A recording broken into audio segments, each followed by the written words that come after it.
you see one in the sky,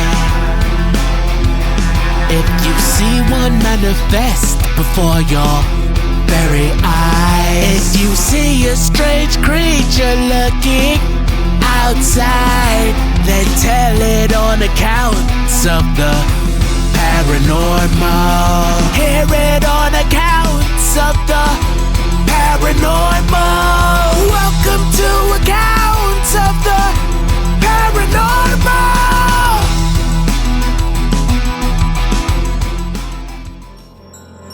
Welcome to the show. Tonight I speak with Paul, who comes to us from Florida and is the sibling of episode 1 guest that together experienced hearing disembodied voices. But tonight, Paul touches on that first encounter, describing a creature peeking in through a window that only he witnessed moments after their experience. Paul, welcome to the show. Hi, I'm glad to be on your show, Gino.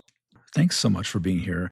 This is a really cool episode as you are my year-end guest, so thanks for being here at this time of the year. That's good to know. Yeah, most people right now are busy with the holidays and shopping and Christmas and everything, so I'm glad to have you join me for this special year-end episode. And it's also cool because you are actually the sibling from guest 1. Yes. Where the Disembodied Voices Lady in White episode. And what's really cool about that is there was a little more to that, and it involved you and something that you saw. Correct. After that initial sighting, or sounds, I should say.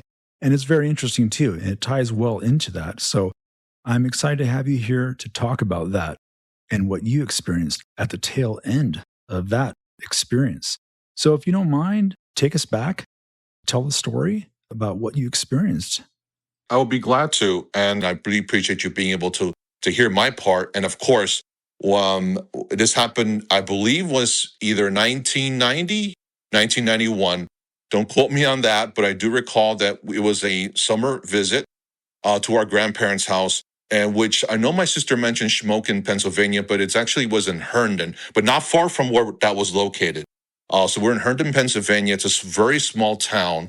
It is really small. I would say it's, I kid you not, it's basically in the middle of nowhere. Perfect scene for a horror movie. A bit, it has its nice views, but at the same time, it is, like I said, quite, we would say it's really in the middle of nowhere. The houses are really separated from one another. And so we did visit our grandparents during that time, and they lived in a small house. I would say it was built maybe in the 1940s, 1950s, a one-story home, very small. I would say it almost appeared like a mobile home, very small place. And so, yeah, we did stay there. The area itself, like I mentioned earlier, middle of nowhere, houses are there, but really far apart from each other. And the weird thing is that, the funny thing, what I'd like to mention is that our neighbors in the area, or their neighbors, they didn't really have many kids, if any. It's mostly maybe elderly people. I didn't really see many children at all, maybe just one or two. But that's the reason why I mentioned that to you about the children part of this. So what happened is, as my sister mentioned to you and to the listeners of what she heard. So it was one evening while we were staying out there in Herndon, Pennsylvania. Here's the thing, I didn't mention this, that being at the small house was really small. We didn't have enough rooms to be able to, provide lodging for all of our family members. I was with my sister, my little sister, my mother, and of course my grandma and my grandfather. So basically this means that I had to share the same room with my sister, Julia, that evening. So we both were, we were both not able to sleep very well. We had a little bit of a bout of insomnia. We were basically, our eyes were open. And I believe I remember she did mention about that around maybe 1 or 2 o'clock in the morning. Don't quote me on a time frame. It was such a long time ago. I do remember hearing noises. We heard noises outside the window. And we were able to hear from the sound of it like children crying, children that seemed upset over something. You could feel that something was going on. And as I mentioned earlier, there's not many homes in the area where we were staying. and they're mostly really separated. But we're able to hear the sounds of children. Okay, like like crying, being upset. And then I remember not long after hearing the children cry, or um, I wouldn't say much of screaming, but a little bit, maybe a tiny bit of screaming. Again, it was a long time ago, Gino, but we did hear children. We heard what it seemed to be an older lady trying to console the children. She was telling them to relax. It's going to be okay. Her and I, my sister and I heard that, and we were like looking at each other like, what is going on? We knew immediately something was not right. We both decided, you know what? My sister needed to go, I guess, she needed to get some water. She had to need to head to the kitchen. I needed to go to the restroom. So we both decided, let's leave the room and just go to where we need to go, and then come back to bed and try to go to sleep if we could. So then I remember when you leave the room, there's a hallway. We saw a small hallway. She had to make a left turn to get to the kitchen. I was able to go across the hallway to see where the bathroom door is. But I remember as I was walking across the hallway to get to the restroom, I heard like a noise or a sound that was coming from the window on my left side there to the den. There was the den there that had like a window, I believe. I heard a noise there. And something told me to go try to investigate or see what noise that was or where it's coming from. So I decided to not go to the restroom. I decided to go make a left in the hallway and head to the room, to the den, to see where the noise was coming from. And I remember as I headed to the den area, I looked at the window, and it looks like I was able to see what caused the commotion with these kids. I remember looking out the window, not out the window, I'm sorry, it was from a distance where I was. I saw the window from afar. It appeared to be a humanoid figure looking through the window. That definitely scared me. It gave me a jolt. But I remember, Gino, as I looked at the window and I looked at this figure, I remember looking at it, and there was something not quite right about this figure that I saw out the window. It appeared to me like it was looking right through the window, and it was trying to investigate or something. And as I looked at it, I kid you not, Gino, there was something very, like, I didn't feel like I was staring at a human being. Let's put it this way. I felt that it was a non-human figure. It appeared to be, I would say, almost reptilian in nature. Okay. I remember looking at it. It gave me such a fright that I remembered I fell back. I fell back, and I had this intense fear. Um, One thing I did not mention, our grandparents, I remember, especially my grandfather, he's not the friendliest guy in the world. He was a bit of a really stern character. I don't know if you remember the show or the movie Beauty and the Beast, where the Beast has his character. I'm sure he's good-hearted, but he has a very tough character that intimidates anyone. Well, let's put it this way. My grandfather, I was a bit fearful of him, but let me tell you this. When I looked out the window and I saw that figure, that humanoid figure, it gave me such a fright that, as I mentioned earlier, I fell, I got straight up, I got up from the floor, I screamed, and I ran the opposite direction to get to the room where my grandparents were staying in.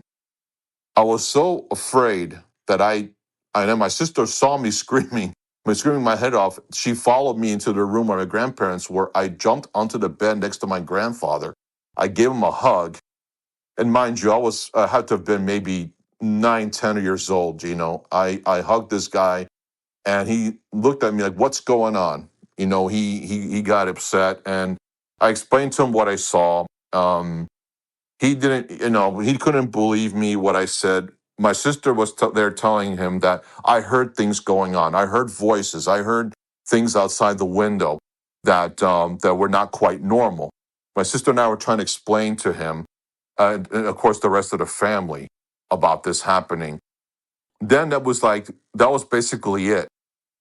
However, the strange part is the following morning when we woke up, I remember feeling that with the type of noises we heard outside the window, okay, the kids you know, the screaming, which I said it was enough where it was not intense screaming, but it was enough where anyone around the vicinity would have heard something. And especially with what I saw outside the window, I would think that there had to have been other people who have noticed it. I do recall that in the following morning, my grandfather, he mentioned it to the nearby neighbors. They haven't heard anything about any noises that happened or any recollection of anyone walking around, which is a bit strange to me and to my sister. And the reason why I mentioned about children earlier is because immediately anyone's going to hear this and think maybe it was a prank. Maybe they were pranking you guys. Well, I would say I don't would believe that would have been the situation, being that again, it's a small area. The neighbors that we noticed were in an area in a vicinity were mostly elders, maybe just one kid who I was able to basically meet, but he's a very quiet kid. And so I don't see any reason why anyone would make such a prank to any one of us. So to this very day, Gino, we're left here not knowing what exactly have happened that day and time. But I do know this. There's something about this that did not seem right. I'm 46 years old, and I kid you not. And so to this very day, I know what I saw. First, going back to Julia's account from episode 1, she did definitely mention it to me, but she didn't want to touch on this because this was kind of your experience. This is what you saw. She did not see this creature, so she didn't even want to touch it and go there. And I totally respect that and appreciate that. And it's better to go right to the source. So I'm glad you reached out to tell your part of it, but that's why she didn't even mention this. Sure. But going back to, you had mentioned when you saw this creature, you then knew why you heard what you heard. So you believe that this was associated with the sounds, the voices? Most definitely, because when we heard the sounds from outside the window, the lady, the children, we knew there was something wrong. There was something going on that was not quite right. Like if the children were escaping something or they saw something. And it happened to be right after, that happened. I think that was maybe, I would guess maybe 10 to 15 minutes after the sounds that we decided to go to leave the room for her water break, for my restroom break, that this is when I walked into the room and I saw that creature. I saw the humanoid figure, the cryptid, as you will. Yeah, very interesting. And I don't believe it was a prank. That's for sure. Just the time that it happened. I don't think so. You would have had to had children as well as an adult in on this. No, definitely in my mind, there's just no way. And just the nature of what the sounds, what the crying, or what the children were doing, the female trying to calm them, the whole nature of it, it just doesn't go. It doesn't scream prank to me, I should say. But how well did you see this reptilian or this lizard man, as you described it? What was the clarity? How well did you see it, and what did you see? Just describe whatever you could see. I can not only describe it, it might be a bit vague, but I can not only be able to do that, but I can also tell you my after a reaction. I can recall now what I thought. That scares me to this very day. Well, it was like being that the whole house it was like 1 or 2 in the morning. So the inside of the house was all the lights were off. But you know how when you even in the dark, your eyes are able to adjust enough where you can still see the detail of the room and be able to see the outside the window. So the reason why I mention that, because when I was looking out the window, I'm looking at it through the lens of being that it was completely dark, but it was enough where when I looked outside, there were some lights that were outside the window. It's a couple of lights out there. I don't remember where the light source was, but it was from afar. So I was able to see him, and I know it was a he. The best way to describe it was that the creature or the humanoid, it appeared to be where this humanoid was. I saw his skin. It looked like there was something with his skin that did not look like we would consider human. Um, I wouldn't want to describe it. I don't want to describe it as a complete look of a lizard man, but definitely it was enough where it was humanoid, but it had skin that was appeared to be of the type of roughness of to be like scales. And I remember looking at barely he had like a little bit of hair, like human like human hair. But I do remember his way, the way he was looking through the window, the way he moved his arms, it did not appear, it didn't feel human the way he moved. It's really hard to describe what I mean, Gino. It really is, but it's like I did feel that when I saw this creature, there's something even as a child that you'll know if it was a regular man pretending to be not what he is. You kind of simply tell. But with this particular creature, it did make me feel that I was staring at something that is not of the normal realm. But yeah, definitely humanoid, but it did have a reptilian texture to his skin. Definitely reptilian. My first thought, when I hear about a child seeing something like this, I first, did they really see what they claim they saw, or were they asleep? But I know for certain you were awake. You had run out of the room. You were heading down the hall. So you saw something. There's no doubt about that. So then the next part for me is, could this part of it have been someone playing a prank? Could this have been somebody in a costume? What are your thoughts on that? That's what I thought now as an adult, like thinking, could it have been that? But I would say if it was simply a person in a costume or anything of that matter, I would look now and think, you know what? I think it just simply was that. And that's what did happen. But based on what I can remember, what I saw and how he moved, and just it's something that's hard to describe unless it happened to you. It's something that I can say to this very day, I don't think he was human. Yeah, you said that a couple times, the way he moved. Touch on that.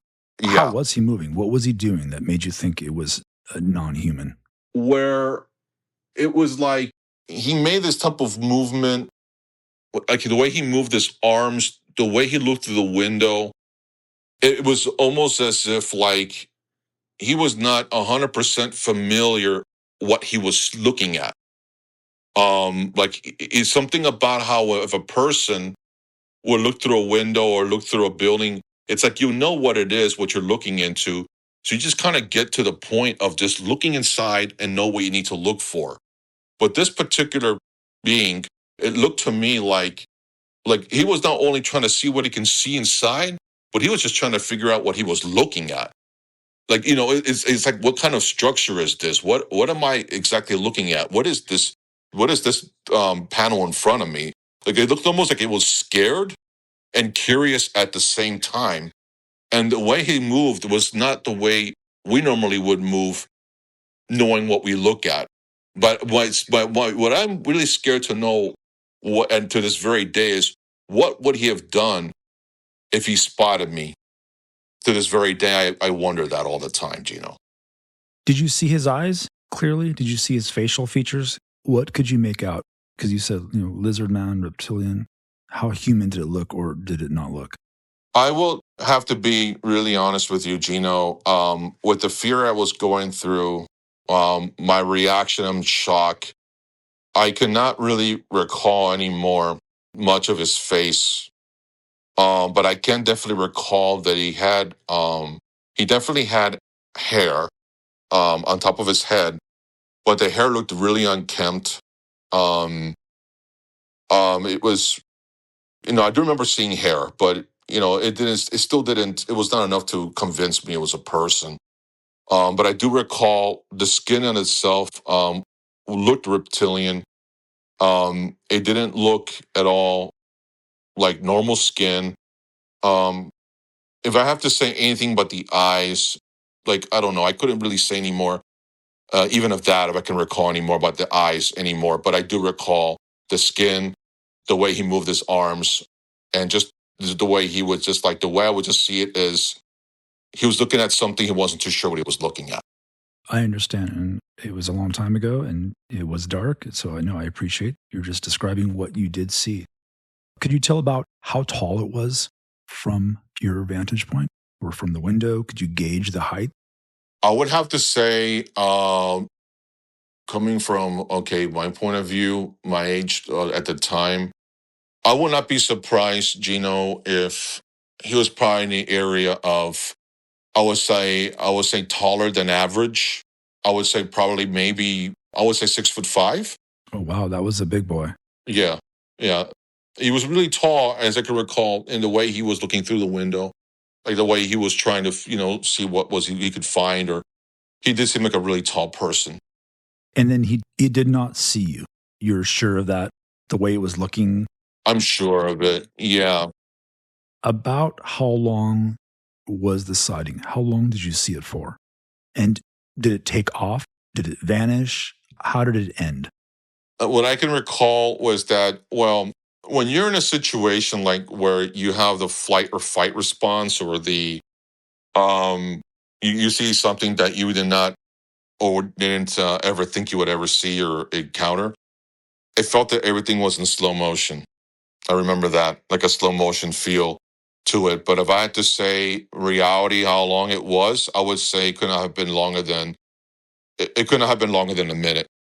But it did feel like I said, it was such a shocking thing to see that I noticed it. I fell back. I got up and screamed. I would say about a minute. I would think it would be how long I spotted the creature. I just ran away. I went the opposite direction, ran to my grandparents' room. So I do not know what he did afterwards, whether maybe my scream scared him, but he wasn't there anymore as soon as I went to the room, and I hugged my grandparent, my grandpa, to be honest. What do you think it was?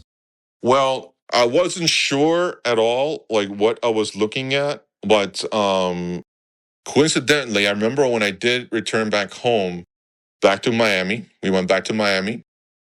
And I remember watching the news, and there were actual stories about encounters with, they called a lizard man. But this took place in, I remember, South Carolina. So there was a story on the news about a humanoid figure with reptilian skin that kind of was matching the description with what I saw. Being in South Carolina, I heard about it, and then I remember thinking maybe it was the lizard man. It could have been the lizard man. So I mentioned to my mom and dad, and of course they were upset. They were saying you're out of your mind. You're going crazy. Of course, my sister didn't think I was crazy because, well, she didn't see the humanoid figure. So that's why I just called it the lizard man. The Herndon, Pennsylvania lizard man. That's what I called it to when I mentioned the story to my friends or any other family members to this very day. Um, but yeah, that's what I think it was. Possibly was my own encounter with the lizard man, but happened to be in Herndon, Pennsylvania, not South Carolina. And the voices, what do you think you were hearing? I know I asked Julia that and she gave her take. What do you think that was? I personally, that's the thing. With what I saw and what I heard, I would say there were definitely children and a mother. But then again, what made me scratch my head afterwards, my sister was just as confused, is that the next following day, no one knew anything of what happened. No one heard anything or had any suspicions that anything went on. It was almost as if it was only my sister and I who encountered it or heard it. Or meaning I'm the one who encountered the being. She only heard the noises that were unknown. So in a way, it's almost like we happen to be participants in a situation that was both paranormal and with cryptozoology together. So I couldn't tell you anymore whether what we heard that night were actual people or something else, including with what I saw. So let's talk about the something else. If it wasn't people, if it wasn't a prank, where do you think those voices came from? Well, in this unique circumstance, my sister, the way she remembers it, she took it at more of a paranormal stance to it, like thinking that maybe she probably heard ghosts or something that wasn't really there. I took what I saw more of seeing a cryptid, but like at the same time, I couldn't really answer your question since I know I saw something physically. My sister heard something only by sound, but as I mentioned earlier, no one knew anything about it. I haven't heard neighbors talking about it. They haven't heard anything. And I really feel to this very day, my sister and I both agree that the noises these children made should be enough, loud enough where anyone in the area could have heard something. They would have heard something and maybe said to me, you know what, I did hear children. I did hear someone trying to console the kids. No one knew anything about it, heard anything about it. So I couldn't tell you maybe something paranormal, Gino. Something definitely paranormal. Do you think the creature maybe was responsible for making those noises? Maybe do you think that's possible? Like directly, maybe to draw attention, or I'm trying to tie the two together. They're very unique individually, so I'm really trying to associate this cryptid with the disembodied voices, and it's such an interesting thing how these two very unique experiences happened simultaneously. I do feel that with what I saw had to have been tied in with what we heard earlier. It had to be. It had to be. Only because of what we heard seemed to be children that they saw something, they were disturbed by something, and then the mom was just trying to console them to calm them down and say it's going to be okay. Everything is going to be okay. I remember that to this very days what she told them. But the weird thing is that the distance of each house, um, I would not know why we would hear those type of sounds and voices right outside our window as opposed to hearing them from afar instead. Then seeing that's another thing I couldn't really tell you to this very day. I do know they had to be tied together, but the only thing I'm just questioning is whether what happened was anything physical to it or the whole thing was paranormal. All I know is that it is impossible that another person, being my sibling, experienced it with me. And I experienced that with her too. Two people, not just one. Her take from episode 1 with the voices was that it was some type of residual, haunting voices from perhaps another time. She described it as maybe children, maybe in a schoolhouse, and something was going on, and this woman was trying to calm them, something outside. I mean, you can speculate, but that was her take on it. When you had told about this figure outside of the window, do you recall? I mean, I know you were a kid, but do you recall if anyone went outside, like looking for footprints or anything? Did any of that happen, or they just did not buy what you guys were selling and didn't even bother? My sister and I actually did. We walked outside trying to find out if we did see any footprints. I remember I did walk out and I tried walking around and went exactly to the window of where all that happened. And no, I didn't see any footprints. I was hoping to. I actually was hoping to see something in its physical form so I can point it out to anyone. But no, I didn't see any footprints, nor did anyone hear anything. It's almost as if it never happened.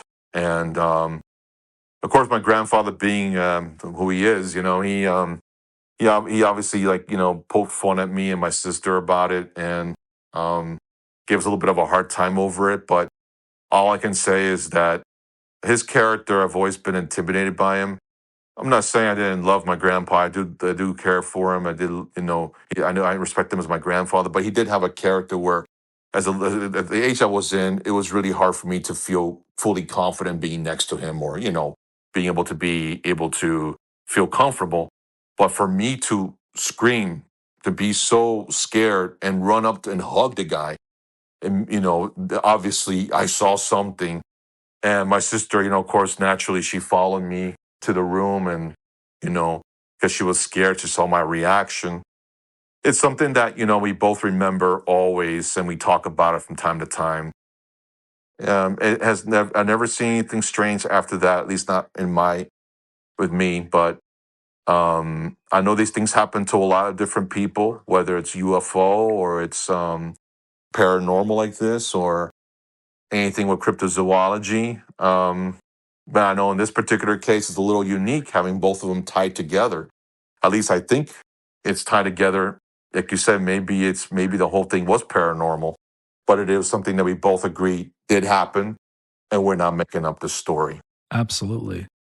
I always ask if you'd seen anything else or had any other experiences, and it looks like this was the one for you, at least so far in your life, that you have experienced. But very cool. Have you ever seen maybe images from other witnesses, maybe drawings or anything, where you were like, oh yeah, that looks like what I saw? Have you ever seen an image, or maybe another, maybe on TV you saw some kind of show or something where someone claims they had seen one and they described it or they drew it? Have you ever seen anything that looks like what you saw? Interestingly, that's a very good question, Gino.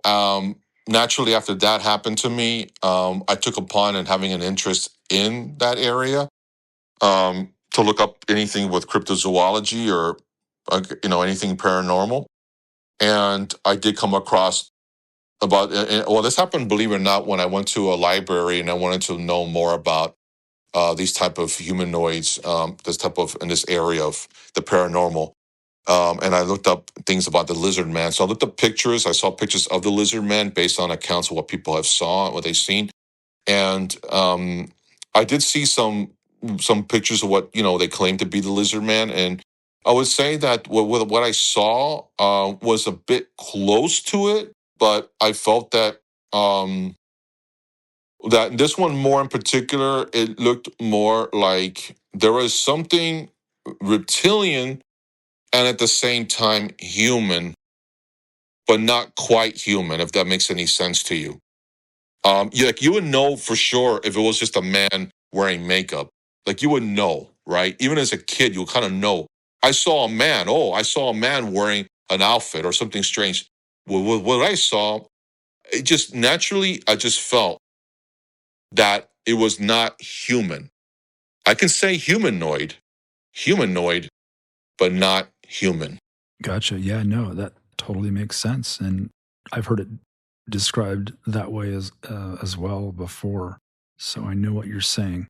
Yeah, very human-like. That's the key word, like. That's the key word. Paul, thank you for coming on. Thank you for having me. And sharing your tail end part of that story from episode 1 and describing what you saw as well. But thank you for being here. I really appreciate it. Thank you again for having me, Gino, and congrats to your show. And thank you for finally be able to be on it. And I did mention to my sister what I did to be on your show, and she says hi to you, by the way. Thanks, I appreciate that. And Happy New Year, because by the time this airs, we will be staring down the barrel of New Year's Eve. So have a Happy New Year, okay? Same to you, my friend. Thank you so much for having me on. Thank you for listening. I appreciate you being here. If you have an account to share and would like to be on the show, email me at show@accountsoftheparanormal.com and tell me what you saw. You can catch this show wherever you listen to podcasts, as well as our website, accountsoftheparanormal.com, where you can access full episodes and links to all our socials and our YouTube channel, where you can listen and watch along with visual images. And if you're a fan of what you heard here, please like, share, follow, subscribe. I appreciate the support. I'll see you next time.